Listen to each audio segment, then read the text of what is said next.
Finally, an opportunity to talk about an uncomfortable conversation in our country: race and racism.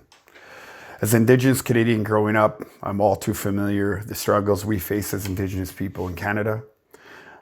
But before I continue, I want the public to know that my message to you isn't about pointing fingers or pointing blame. It's merely to get you to understand and learn about the history, to learn and understand about Indigenous people in our country, and to understand there is a path forward by building relationships. I'm not here to be upset and angry with the non-Indigenous population.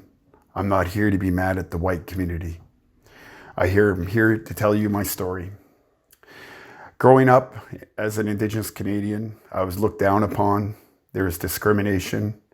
There was racism with a smile. There was conversations behind chitter chatter, behind closed doors. Perhaps I may not amount to anything, or the fact that I'll probably never leave the community. I'm here to tell you that a lot of the stuff you may hear about Indigenous people is incorrect, but at the same time, as an Indigenous Canadian, as an Indigenous person, it's an opportunity for us as well to take some accountability for who we are. I want to tell you a bit about a story about Chris Sankey, of my ability to play a sport of basketball. It was basketball, a game that I loved so much that I was able to break down barriers because I understood the game. I understood the game to a point where I had opponents and teammates respect me because I understood that the offense is run through the point guard. I love this game. It's given me so many skills, and it's given me the opportunity to be a voice in a game that I love so much, a game that basically saved my life. It taught me to work hard, to respect your opponent, even if you didn't like them. But more importantly, it taught me to respect the game itself. Those skills today help me with my everyday life. It's helped me within business. It's helped me in relationships. And it's helped me move forward to try to be a better person, to be a leader, to be somebody that I know could make a difference. But it took effort. Like everything, my relationship with basketball came into my everyday life where I had to do the same sort of work, where I had to actually take the time and energy to put work into building a relationship. So here we are, a country talking about race and racism.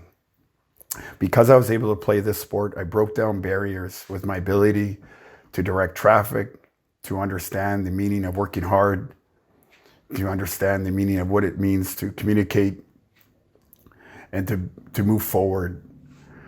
And with that, I was considered the good native because all of a sudden I broke these barriers down where I could actually communicate with the white community, with other backgrounds and ethnic groups. I was able to understand the ability of working hard and why I worked hard.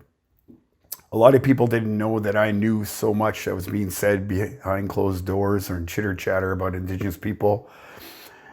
And there are a lot of times I wish I'd said something.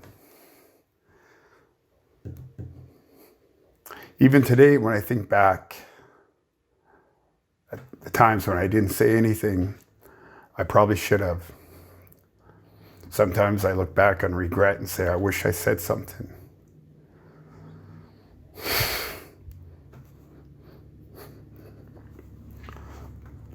As I watched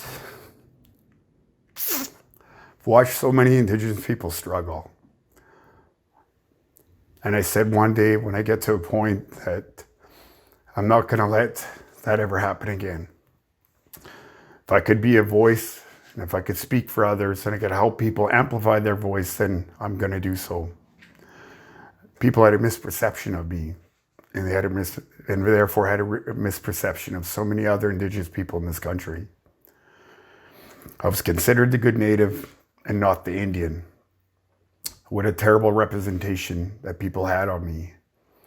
That's not who I am. That's not who Indigenous people are. I didn't like it then, and I don't like it now.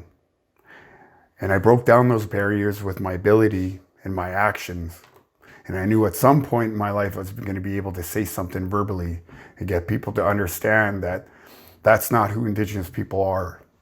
Do we have our struggles? 110%. Can we improve as a society, as Indigenous communities? 100%. Accountability and responsibility goes both ways in this country. And it takes people to stand up and point out the wrongs, to point out the fact that not everybody is a racist, to point out the fact that as a people, we've made mistakes along the way too. And it's our opportunity to talk about a system that has never worked for us, a system that has continued to fail Indigenous people. By talking and communicating and building that relationship with other Canadians, we could break down these barriers and communicate our stories, because we just might know the fact that we have so much more in common than you may think.